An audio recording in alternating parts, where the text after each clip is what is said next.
Israel ने कहा है कि हिजबुल्लाह ने आज 5वीं बार एंटी टैंक मिसाइल से हमला किया है। गाजा पर चल रहे इजराइल की बमबारी के बीच अचानक युद्ध का एपिसेंटर लेबनान की तरफ मुड़ चुका है। अगले 24 घंटे में हालात इतने खतरनाक होने जा रहे हैं कि अमेरिका से लेकर रूस तक इस युद्ध में शामिल हो सकते हैं, क्योंकि हिजबुल्लाह ने अब ऐसे हमले करने शुरू कर दिए हैं जिसका ऑर्डर सीधा तेहरान से आ रहा है।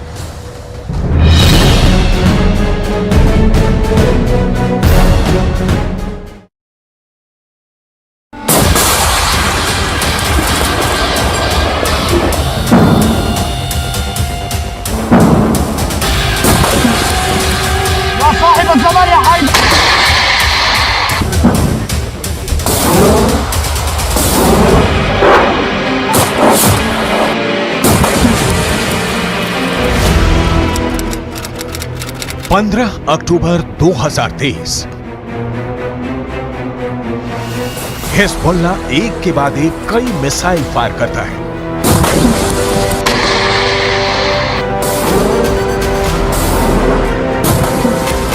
पहला हमला टावर उड़ गया। दूसरा हमला रेडार तबाह हो गया।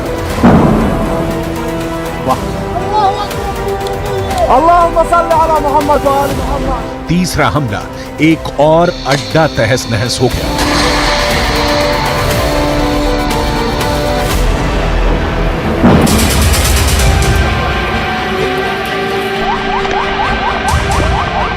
ये जगह है लेबनान और इजराइल के बॉर्डर पर शीबा फार्म्स का इलाका। दुनिया के सबसे खतरनाक बॉर्डर्स में से एक।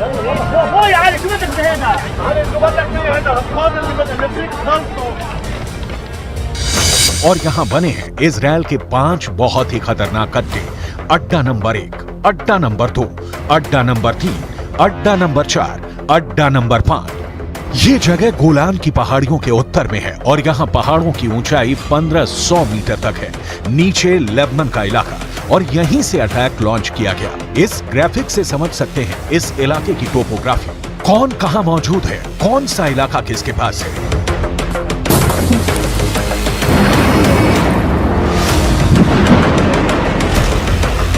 अब यहां क्या हुआ बहुत गौर से देखिएगा। यहां लेबनान के इलाके में हिजबुल्लाह का पूरा कंट्रोल है और उसने निकाली 3 बहुत ही खतरनाक एंटी टैंक मिसाइल और multi barrel rocket launcher.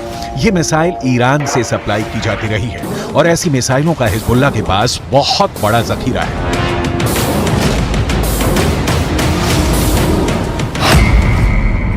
Hezbollah ने 3 तरह के एंटी टैंक गाइडेड मिसाइलें इस्तेमाल की। ये हैं कॉर्नेट, इसकी रेंज 5 किलोमीटर तक है। ये रूस की मिसाइल है, लेकिन अब ईरान इसका देसी वर्जन देहलाविया तैयार कर चुका है और ऐसी बहुत सी मिसाइल अब हिजबुल्लाह के पास है। दूसरी है BGM-71 tow anti tank guided missile, range है 3.5 किलोमीटर। यह अमेरिका में बनी मिसाइल है, लेकिन अब इसकी नकल ईरान तैयार कर रहा है और इसने हिजबुल्लाह को सप्लाई की है। तीसरी है 85 कॉनकोर्स, रेंज 4 किलोमीटर। यह भी रूस ने बनाई है और अब ईरान में ये तोसान नाम से तैयार की जा रही है। तीनों मिसाइल बहुत ही घातक हैं और जिस तरह से इन्होंने इजराइल के अड्डे उड़ाए हैं उससे ये बात साबित हो जाती है। हिजबुल्लाह का दावा है कि उसने ये हमला लेबनान में इजराइल के हमले के जवाब में किया। इजराइल के हमले में एक पत्रकार की मौत हुई है, जबकि कई घायल हुए हैं।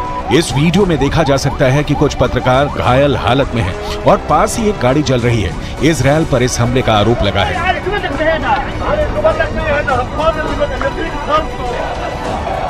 अब लेबनान में इस मर्डर को लेकर इजराइल को लेकर बहुत गुस्सा फैल चुका है। इजराइल के खिलाफ बेरूत में लगातार प्रदर्शन हो रहे हैं। इसी को देखते हुए अब हिजबुल्लाह ने क्या किया है वो बहुत गौर से देखिएगा।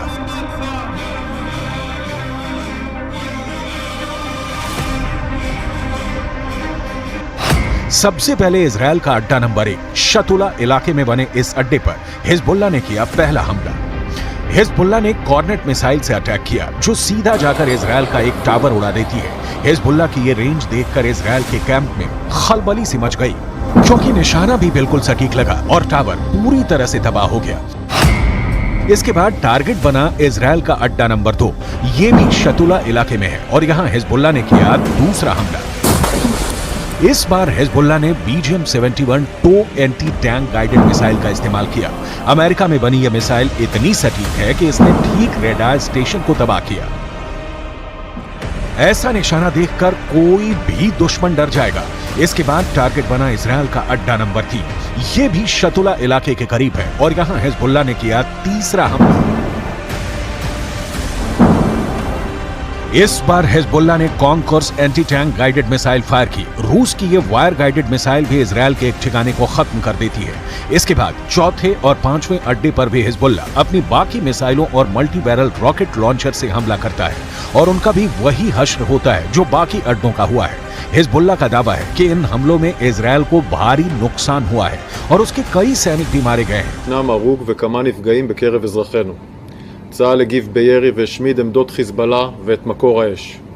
כמו כן, בוצע ירי למוצב צבאי, אין נפגעים, גם שם צה"ל הגיב באש לעבר מקורות הירי. समझ लीजिए कि इस वक्त इजरायल और लेबनान के बॉर्डर पर आग लगी हुई है और ये सब कब युद्ध को 10 गुना भड़का सकते हैं, इसके बारे में दुनिया में सिर्फ 4 लोग जानते हैं। पहले हैं इजरायल के प्रधानमंत्री बेंयामिन नेतन्याहू, दूसरे हैं ईरान के राष्ट्रपति इब्राहिम रईसी, तीसरे हैं अमेरिका के राष्ट्रपति जो बाइडेन और चौथे हैं यूरोप से लेकर अमेरिका तक सबको हिला देने वाले रूस के राष्ट्रपति व्लादिमीर पुतिन। लेकिन इस वक्त सबसे ज्यादा एक्टिव ईरान है। ईरान के विदेश मंत्री हुसैन अमीर अब्दुल्लाहिया ने कहा है कि अगर इजरायल ने गाजा पर बमबारी नहीं रोकी तो हिजबुल्लाह ने ऐसी तैयारी की हुई है कि इजरायल में जलजला आ जाएगा।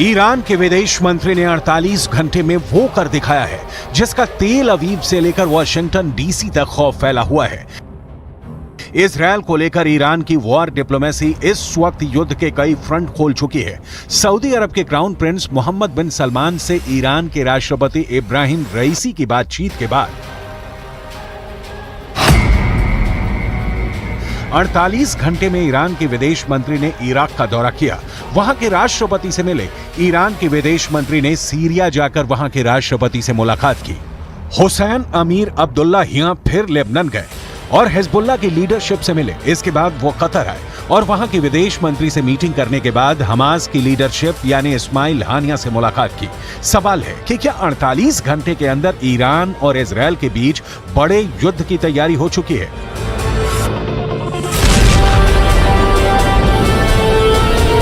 इजरायल ने भी लेबनान बॉर्डर पर हमले का वीडियो जारी करके बताया है कि वो हिजबुल्लाह को छोड़ेगा नहीं।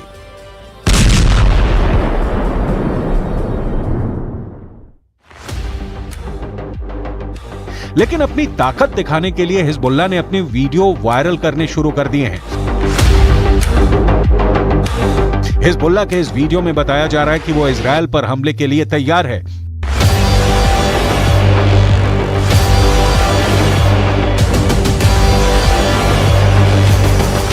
इस वीडियो में हिजबुल्लाह का मैसेज साफ है कि उसका अटैक ऐसा होगा जो इजरायल रोक नहीं पाएगा।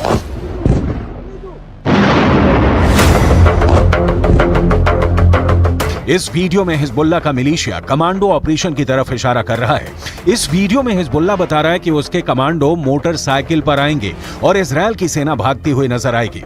हिजबुल्लाह ने बहुत साफ शब्दों में कह दिया है कि वो इजरायल पर हमला कर देगा।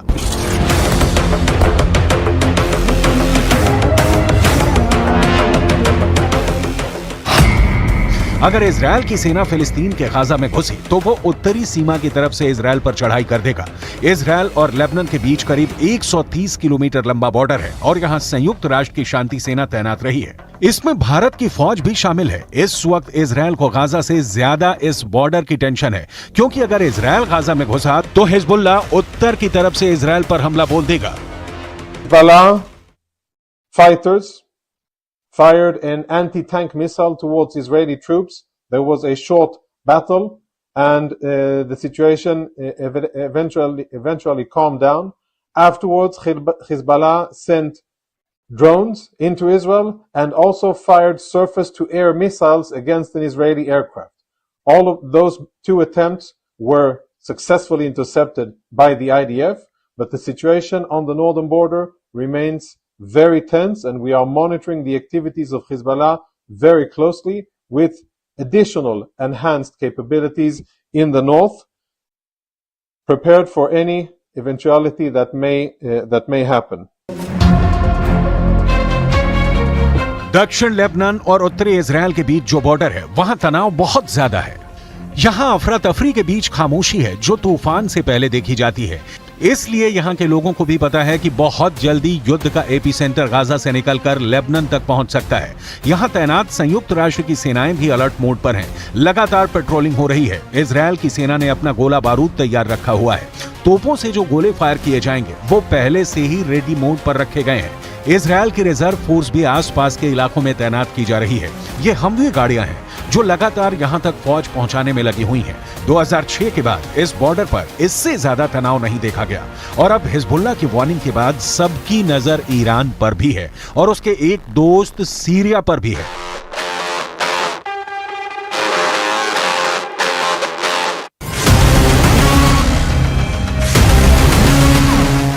इजराइल के गोलान की पहाड़ियों पर भी टैंक पहुंचा दिए गए हैं। ये जगह सीरिया का हिस्सा था, लेकिन 1967 में युद्ध के बाद इजराइल ने सीरिया के इस हिस्से को अपने में मिला लिया और तभी से यह इलाका इजराइल के कंट्रोल में है। देखा जाए तो इस वक्त पूरे पश्चिम एशिया में युद्ध की चिंगारी पहुंच चुकी है। इजराइल से लेकर गाजा और गाजा से निकली ये आग अब लेबनान पहुंच चुकी है। चिंगारी सीरिया और ईरान में भी नजर आ रही है।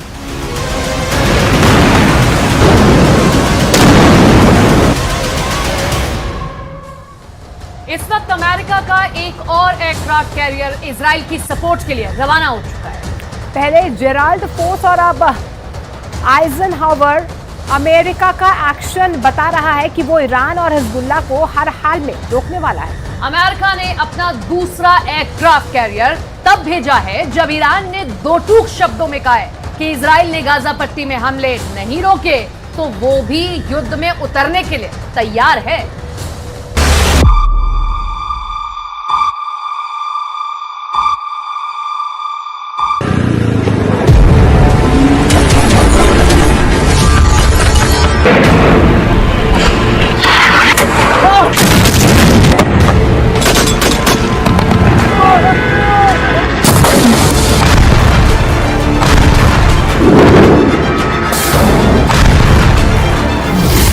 इजराइल का इरादा बिल्कुल क्लियर है, हमास के हर आतंकी का नाश। ईरान का इरादा बिल्कुल क्लियर है, हमास के खात्मे को बचाने के लिए युद्ध में कूदना है। अमेरिका का इरादा बिल्कुल क्लियर है, इजराइल को हिजबुल्लाह से, हमास से और सबसे बड़े दुश्मन ईरान से बचाना है।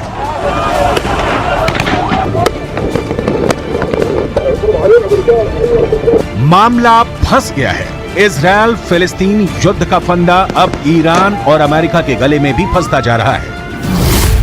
अमेरिका ने अपना एक और एयरक्राफ्ट कैरियर भूमध्य सागर में उतार दिया है। आइजनहावर अमेरिका का दूसरा एयरक्राफ्ट कैरियर है जो भूमध्य सागर पहुंचने वाला है। इस एयरक्राफ्ट कैरियर की डिटेल जानकर आप चौंक जाएंगे कि यह किस कदर का शक्तिशाली है। लेकिन इस एयरक्राफ्ट कैरियर की डिटेल में जाने से पहले जो बाइडेन के भेजे इस युद्धपोत के भूमध्य सागर में उतरने की टाइमिंग समझ लीजिए। यह समझना बहुत जरूरी है क्योंकि रणभेरी बच गई है। ईरान और अमेरिका किसी भी वक्त एक दूसरे के खिलाफ मैदान में उतर सकते हैं। यूएसएस ड्वेट डी एइजनहावर CVN 69 अमेरिका ने इजराइल के सपोर्ट के लिए तब भेजा है जब ईरान ने इजराइल को खुली धमकी दी है, युद्ध में कूदने की धमकी। ईरान ने कहा है कि इजराइल गाजा पट्टी पर तत्काल हमले बंद करे वरना वो हमास के सपोर्ट में मैदान में उतरेगा।